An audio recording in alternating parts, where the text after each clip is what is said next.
Hello class third, this is your English subject and we are going to start your chapter number 5. Okay. Now as you can see on your screen beta, chapter number 5, a fistful of mustard seeds. ठीक है, यानी एक मुट्ठी भर mustard seed के दाने उसको लेके आने थे। इसके बारे में बहुत सुंदर स्टोरी है, मैं स्टार्ट कर रही हूँ। ठीक है, नाउ सिद्धार्थ गौतम दिखाई दे रहे हैं? हाँ जी बेटा, ये छोटा बच्चा है सिद्धार्थ गौतम। वॉज अबाउट 5 दिन का छोटा बच्चा था जब उसके फादर ने क्या किया। जो ये दिखाई दे रहे सामने आपको, ये पंडित जी बैठे हुए हैं, ठीक है, इनको उनकी गोदी में अपने बच्चे को दिया जिसका नाम था सिद्धार्थ गौतम। ठीक है, एंड उन्होंने पूछा कि मेरे बच्चे का फ्यूचर क्या होगा। तो उन्होंने, कौन, जो पंडित जी थे जिन्होंने उनके बेटे को अपने हाथों में लिया, उन्होंने क्या प्रेडिक्ट किया, अनुमान लगाना यानी फ्यूचर बताना कि ये बच्चा बड़ा होके एक बड़ा किंग, राजा बनेगा और अ ग्रेट सेक बनेगा। सेक मतलब हमारी तरह ही सन्यासी टाइप और पुजारी टाइप बनेगा। ठीक है, लेकिन उसके फादर ने ऐसा प्रेफर करना, वो सिर्फ चाहते थे कि मेरा बेटा बड़ा होके एक राजा बने। और उन्होंने उसकी लाइफ को क्या किया कि वो नहीं चाहते थे कि मेरा बेटा किसी स्ट्रगल, संघर्ष करे अपनी लाइफ को जीने के लिए, एड़े टेढ़े रास्ते पे जाए। वो चाहते थे कि मेरा बेटा एक किंग की लाइफ को बिताए। ठीक है, नाउ नेक्स्ट लाइन है, Siddhartha father did not want his son to become one of the, कि वो नहीं चाहते थे कि वो एक ऐसे ही पुजारी का लाइफ भी वो बिताए। ठीक है, now next one is so he made. अब उन्होंने क्या किया, बाकियों से भी राय ली, कभी यहाँ से कभी वहां से, लेकिन उनको नेगेटिव और अपसेटिंग रिजल्ट ही मिले, क्योंकि हर जो भी वो रीअनाउंस करवा रहा था किसी से भी, हर कोई जो इंसान था वो इन्हीं वर्ड्स को बार बार रिपीट कर रहा था। Father made sure his son, अब उन्होंने क्या करना शुरू कर दिया कि that would make him want to leave the, जिसने उनको एक क्या किया उनको कि मेरे बेटे को मैं किंगडम से बाहर नहीं जाने दूंगा, ताकि वो अपने किंग की लाइफ में ही रहे, किसी और तरफ वो ना जाए। वन डे एज सिद्धार्थ, अब एक दिन क्या हुआ कि पार्क में वो घूम रहा था सिद्धार्थ। उन्होंने क्या देखा, 4 चीजें ऐसी देखी जिसने उसकी पूरी लाइफ चेंज कर दी। पहला क्या दिखा, एक बीमार इंसान को जो कभी भी बीमार उससे पहले नहीं हुआ था, और एकदम से इतना तेज उसको फीवर और वॉट एवर, मतलब बहुत तबीयत ज़्यादा खराब थी उसकी, और वो उसको देख के बहुत शॉक हो गया।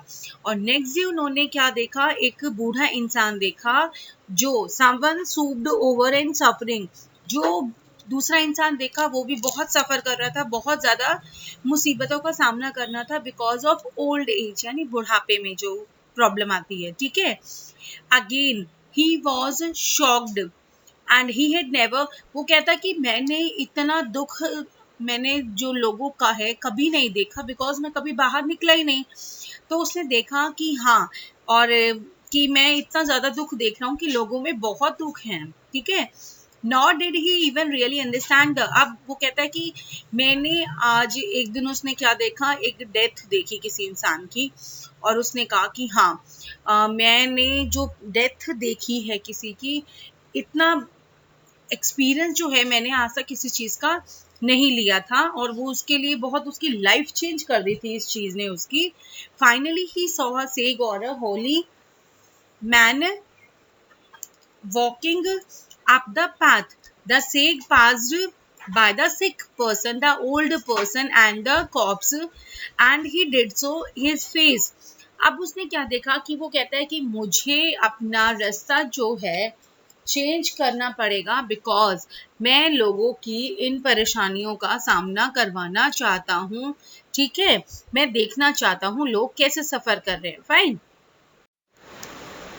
नाउ सिद्धार्थ उस टाइम पे क्या किया, उसने पहचाना फर्स्ट टाइम कि हाँ, लोगों में इतने दुख हैं कि जिन्हें मैं आज तक देख नहीं पाया था, और जिसकी वजह से वो बीमारीपन, उसका ओल्ड एज उसने देख ली, डेथ भी देख ली, जिसने उसकी लाइफ में कंपैशन, पीसफुलनेस एंड जॉय को फिल कर दिया। And he return to the, अब वो महल पे वापस आया और उसने अपने आप को रिनाउंस करने का प्लान बनाया कि मैं इन सभी परेशानियों का इनलाइटमेंट को यानी अंडरस्टैंडिंग समझने के लिए वो कहता है कि मेरे को जंगल में जाना पड़ेगा। And what happened once in the forest में क्या हुआ, सिद्धार्थ गौतम एक क्या कर रहे थे, हिंदू फॉरेस्ट ट्रेडिशन के हिसाब से क्या कर रहे थे वो, उन्होंने सिर्फ क्या किया, फास्टिंग करना शुरू। फास्टिंग हमारी मम्मा भी करती है ना, आपकी मम्मा भी फास्ट करती हैं। हाँ, उन्होंने कहा ना मैं फूड लूंगा ना मैं वाटर लूंगा। At one time, at one point the story says कि उन्होंने सिर्फ एक दाना चावल का और एक बूंद पानी की एक दिन में लेनी शुरू कर दी। अब उनका स्टमक जो है बिल्कुल ही खत्म हो गया। अब वो लोगों को जो अपनी इच्छा के अनुसार जो लोगों को वो दे रहे थे, अपने क्या दे रहे थे, हाँ जो स्पीच वगैरह दे रहे थे, अब उसमें इतनी स्ट्रेंथ नहीं रही थी कि वो लोगों को स्पीच दे या अपनी बातों को बांटे दूसरों के साथ। लेकिन what happened after a long struggle के बाद सिद्धार्थ को क्या पता लगा कि हाँ यहाँ प्रॉब्लम हो रही है और मुझे थोड़ा, उन्होंने फिर खाना क्या किया कि मेरा तो ऐसे जीना मुश्किल हो जाएगा अगर मैं ऐसे खाना, तो उन्होंने क्या किया, धीरे धीरे थोड़ा थोड़ा फूड करके खाना शुरू कर दिया। एंड ऑल दैट डिसिप्लिन, और वो किसके अंडर में अपने अपनी बोध गायक गए, वो उन्होंने इन चीज़ों को अंडरस्टैंड किया, जहां उन्होंने अपने डिसिपल किसको बनाया, महात्मा बुद्ध को। ठीक है, और सभी जब वहां पर स्पीच सुनते थे, साथ में सिद्धार्थ भी वहां पर स्पीच, एक दिन सडनली क्या हुआ, एक लेडीज वहां बहुत जोर जोर से रोती हुई आई और उनके जो शिष्य थे, डिसिपल्स क्या होते हैं, शिष्य, उन सभी ने ट्राई कर लिया कि ताकि उनका रोना बंद हो जाए, लेकिन सभी ने पूरी पूरी कोशिश कर ली लेकिन उसको रोक नहीं पाए, और वो ये बोलकर रोती रही कि माय सन हैज डाइड, मेरा बेटा मर चुका है और मैं उसके बिना नहीं रह सकती, कि तुम मेरे भगवान हो और मुझे मेरा बेटा वापस लाके दो। ठीक है, now the Buddha gently trying to convince, कि हाँ बुद्धा ने भी काफी कोशिश कर ली उनको समझाने की, लेकिन उसके सामने मतलब जो हमारी डेथ है उसके आगे आज तक कोई नहीं जीत पाया। उस लेडीज को बहुत समझाया लेकिन वो कहती है कि नहीं, मैं आपके पास एक उम्मीद लेके आई हूँ, मेरा बेटा मुझे जीवित चाहिए और आप मुझे ऐसा करके देंगे। Now there was only one way. अब बुद्धा के पास किया कि उस लेडी को एक ऐसा लेसन पढ़ाऊंगा ताकि वो दोबारा इस बात को नहीं कह सकेगी। अब उन्होंने कि ठीक है, लास्ट में फाइनली वो थक हार के क्या बोलते हैं उसको कि अब तुम्हें एक काम करना है, क्या कहते हैं उनको, कि अपने घर से एक बाउल लो, ठीक है, और मुझे मस्टर्ड के सीड्स लाके दो, जहां से जो भी तुम्हें दे दे, अपने घर से नहीं लेकर आओगी, बाहर से किसी और के घर से मांग कर लेकर आना है तुम्हें, ठीक है, और from any house get ready to. और उसके बाद क्या कह रहा है कि ये कंडीशन होनी चाहिए, लेकिन साथ में कंडीशन रखी, अगर किसी के घर में मौत ना हुई हो उसी के घर से तुम लेकर आओगी। ठीक है, ये कंडीशन उसने बोला कि मेरी इस बात को करोगे और तुम्हारा बेटा मैं तुम्हें दे दूंगा और तुम्हारा बेटा मैं तुम्हारे लिए जीवित कर दूंगा। इतना कह के अब वो एक्सेप्ट कर लेती कंडीशन, ठीक है, अपने घर से बाउल लेती है, वो बाउल मतलब एक डोंगा टाइप लगा लो या सैक लगा लो जिसमें उसको मस्टर्ड के सीड्स लेके आने थे। अब वो जाती है first day, as she could see on the street में, गली में देखती है, नॉक करती है दरवाजा, एक ओल्ड विदरिंग लेडी बाहर आती है कि हाँ जी, तो वो बोलती है मेरे को ऐसे ऐसे मुझे ना बुद्धा जी ने बोला है कि मैं अगर आपके घर से सरसों के दाने लेके जाती हूँ तो मेरा बेटा मुझे जीवित मिल जाएगा। द ओल्ड लेडी को उस पर सिंपथाइज आ जाती है, उसके ऊपर दया आ जाती है और वो उसको निकाल के एक मस्टर्ड सीड उसको दे देती है। देन द वुमेन, लेकिन अब उस लेडीज को दोबारा याद आ जाता है कि क्या बुद्धा ने एक कंडीशन रखी थी जिसके घर में कोई डेथ ना हुई हो, सिर्फ उसी के घर से लेकर जाना था उसे। ठीक है, नाउ लेकिन अब उसको उसने जो कंडीशन रखी थी बुद्धा जी ने, अब उन्होंने वो कंडीशन लेडी को याद आ गई एकदम से। अब वो बोलती है पहले आप ये बताइए आपके घर में कोई एक्सपायर हुआ है, किसी की डेथ हुई है इससे पहले? तो ओल्ड लेडी बोलती है कि यस, मेरे 55 ईयर्स के हस्बैंड मुझे अकेला छोड़ गए थे, वो एक्सपायर हो गए थे। ठीक है, नाउ नेक्स्ट इज एंड और मुझे अकेला छोड़ गए। Dejected she refuse to accept the. अब वो क्या हुआ, अब वो लेडी क्या करती है, वो उस जो ओल्ड लेडी थी उनको मना कर देती है हाथ जोड़ के कि नहीं, अब मैं आपसे सीट से नहीं ले सकती, ठीक है, और अगले घर चली जाती है। अब वहां पर वो जाती है, एक ब्यूटीफुल यंग गर्ल मिलती है, ठीक है, और वो क्या कहती है कि भाई माई मदर इज, अब सेम वही कंडीशंस रखती है। अब वो बोलती है ब्यूटीफुल यंग गर्ल कि मेरी मदर भी खत्म हो चुकी हैं, अब नहीं रही हैं, और मैं अपनी स्टेप मदर यानी सौतेली माँ के साथ रहती हूँ। तो वहां से भी अब उसको सीट्स नहीं मिला। देन वो नेक्स्ट घर में जाती है, उससे पहले पूछती है कि आपके घर में कुछ ऐसा है। अब वो कहती है यस, मेरा सन लास्ट मंथ एक्सपायर हो गया था, डेथ हो गई थी उसकी। अब वो फिर वहां से चल पड़ती है। एंड अनदर सेड कि मेरी डॉटर 2 साल पहले डाइड हो गई थी। और नेक्स्ट बोलती है कि मेरी ग्रैंड मदर डाई हो गई थी when I was very young, कि जब मैं बहुत छोटी थी मेरी दादी एक्सपायर हो गई थी। अब धीरे धीरे डस्क अप्रोच का मतलब है कि पूरा दिन ढल गया था, शाम हो गई थी। अब वुमेन जो थी वो पूरी सिटी में एक घर से दूसरे घर से, लेकिन पूरी सिटी में घूमने तक भी उसको कहीं से भी वो सीट्स नहीं ला पाई, just because of that condition, जो उसने कंडीशन रखी थी कि उस घर से लेकर आनी है जहां पर कोई भी मौत ना हुई हो। लेकिन अब उसको ऐसा कोई भी घर नहीं मिला। अब वो बेचारी परेशान होके, थक हार के, पूरी निराशा वाली कंडीशन में अब वो अपने कहाँ चली जाती है, बुद्धा के पास चली जाती है। और वो कहती है कि हाँ भाई आ गए आप, कहती हाँ। बुद्धा जी थोड़ा सा स्माइल करते हैं एंड इंक्वायर करते हैं कि हाँ ले आए आप। Women had learn her lesson. अब लेडी जो थी वो लेडी, अब उसको एक लेसन तो मिल चुका था जो बुद्धा जी उसको देना चाहते थे।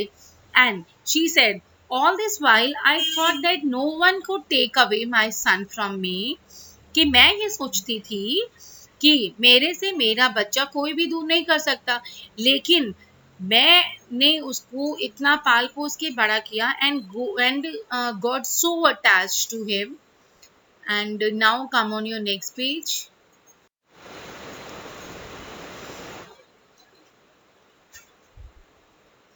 And without realizing that one day either I would die or the, और वो क्या कहती है लास्ट में कि अब कंडीशन ऐसी आ गई है, मैंने पूरा सब जगह देखा लेकिन मेरा बच्चा जो है ऐसा कोई भी नहीं मिला घर, और जब इतने लोग मेरे अलावा दुखी हैं, मैं आपकी बात को समझ गई कि अब मुझे अपनी लाइफ में दूसरा स्टेप लेना है। मैं आपकी बात को समझ गई, मेरा बच्चा दोबारा मेरे पास वापस नहीं आ सकता।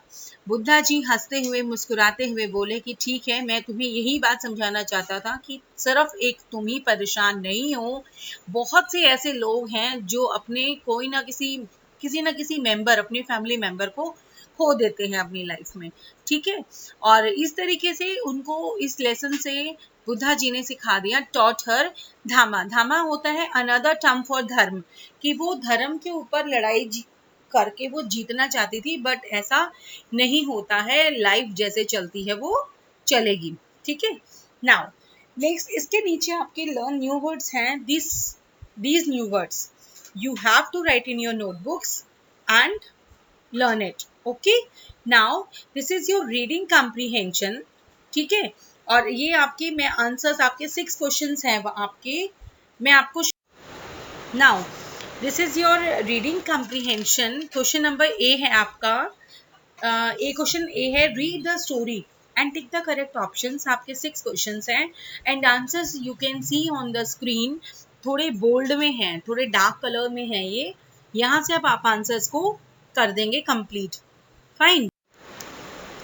नाउ सिद्धार्थ उस टाइम पे क्या किया, उसने पहचाना फर्स्ट टाइम कि हाँ लोगों में इतने दुख हैं कि जिन्हें मैं आज तक देख नहीं पाया था, और जिसकी वजह से वो बीमारीपन, उसका ओल्ड एज उसने देख ली, डेथ भी देख ली, जिसने उसकी लाइफ में कंपैशन, पीसफुलनेस एंड जॉय को फिल कर दिया। And he return to the, अब वो महल पे वापस आया और उसने अपने आप को रिनाउंस करने का प्लान बनाया कि मैं। नाउ क्वेश्चन नंबर ई है आपका, हु सेड। तो आंसर आपकी स्क्रीन पे लिखा हुआ है, फर्स्ट सेंटेंस में आपका है द ओल्ड लेडी ने बोली थी ये बात, और नेक्स्ट बात आपकी ब्यूटीफुल यंग गर्ल ने बोली थी। ठीक है, next one part is your grammar gallery में आपका एक क्वेश्चन है, आपको प्रेपोजिशंस फिल करने हैं, आंसर्स आपको बोल्ड में मैंने शो किया है, स्क्रीन से नोट करेंगे। ठीक है, नाउ क्वेश्चन नंबर बी है आपका, ई आर और ए आर को ऐड करके आपको वर्ड्स को कंप्लीट करना है, जो मैंने आपकी स्क्रीन पे शो किया, आप यहाँ से कंप्लीट करेंगे इन्हें। ओके, नेक्स्ट है आपका C question, write the opposite words. आपको स्क्रीन पे दिखाई दे रहे हैं, मैंने अपोजिट वर्ड्स यहाँ पे कंप्लीट कर दिए हैं। ठीक है, और ये आप अपनी नोटबुक्स में कंप्लीट करेंगे। And the next one is question number A है आपका, सर्कल द टू वर्ड्स। यहाँ आपके वर्ड्स को आप क्या करेंगे, कंबाइन करेंगे और एक वर्ड को फॉर्म करेंगे। ठीक है, जो मैंने आपकी स्क्रीन पे आपको लिख दिया है यहाँ पे, और यहाँ से आप इसे कंप्लीट करेंगे। ओके